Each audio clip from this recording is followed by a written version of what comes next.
আসসালামু আলাইকুম প্রিয় viewers, welcome to Sathi recipe house. আজকে আর একটা নিউ রেসিপি নিয়ে আসলাম।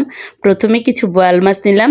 এটা পাঙ্গাস মাছ ভেবে ভুল করবেন না, এটা বোয়াল মাছ, বড় বোয়াল মাছের টুকরো। আর একটু লবণ হলুদ দিয়ে ভালো করে মাখিয়ে নেব। তারপর মাছটা খুব ভালো করে ভেজে নিয়েছি।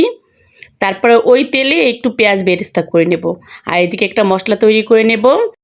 কিছুটা মৌরি আর রাঁধুনি নিয়ে একটু বেটে নেব, গুঁড়ো করে নেব পাটায়। গুঁড়ো করে নিলাম। তারপরে এই মশলাটা তুলে ফেলে আরেকটু মশলা তুলে, একটু জয়ফল জয়ত্রী, অল্প একটু জয়ফল জয়ত্রী বেটে নেব পানি দিয়ে। তারপরে এই তো পেঁয়াজ বেরেস্তাটা কমপ্লিট। এখন একটু গুঁড়ো মশলা দেবো, যেমন হলুদ গুঁড়ো, মরিচ গুঁড়ো, ধনিয়া গুঁড়ো, জিরে গুঁড়ো, গরম মশলা গুঁড়ো, আর মৌরি আর রাঁধুনি গুঁড়ো, আর মনে করেন ওই তো আর জয়ফল জয়ত্রী একটু বেটে নিয়েছিলাম সেটা, মাঝখানে একটু জয়ফল জয়ত্রী বেটে নিয়েছিলাম, আর একটু আদা রসুন বাটা। এটা কালা ভুনা, এটা মনে করেন জয়ফল জয়ত্রীও দিতে হবে, আর মৌরি রাঁধুনি এটা দিতেই হবে, মাস্ট দিতেই হবে। তারপরে একটু মশলাটা খুব ভালো করে কষিয়ে অল্প একটু পানি দিয়ে খুব ভালো করে কষিয়ে নেব। আর মশলাটা খুবই ভালো করে কষাতে হবে, বারবার কষাতে হবে, কারণ এটা কালো ভুনা, এর জন্যই। আর একটু দুটো তেজপাতা চিড়ে দিয়েছি একটু। ভিউয়ার্স, রেসিপিটা ভালো লাগলে সাবস্ক্রাইব প্লিজ, বেশি ভালো লাগলে লাইক কমেন্ট শেয়ার করে পাশে থাকবেন। এই তো খুব ভালো করে কষিয়ে নেব, একদম অনবরত বারবার কষিয়ে নিয়েছি অফ ক্যামেরায়।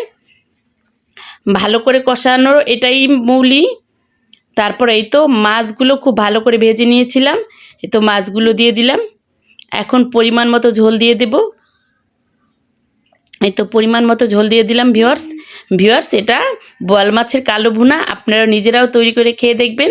ভালো লাগলে ভালো একটা কমেন্ট করবেন প্লিজ। তারপরে এই তো কিছু ফালি করা কাঁচামরিচ দিয়ে দিলাম, দিয়ে এখন রান্না করে নেব। এখন প্রায় রান্নাটা কমপ্লিট।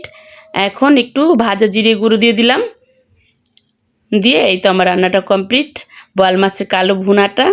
ভিউয়ার্স, খুবই একটা মজাদার রেসিপি, না খেলে বুঝবেন না, নিজের একবার তৈরি করে খেয়ে দেখবেন, তখনই বুঝতে পারবেন আসলে বোয়াল মাছের কালো ভুনাটা কতই টেস্টি হয়। আসসালামু আলাইকুম ভিউয়ার্স, আল্লাহ হাফেজ, ভালো থাকবেন।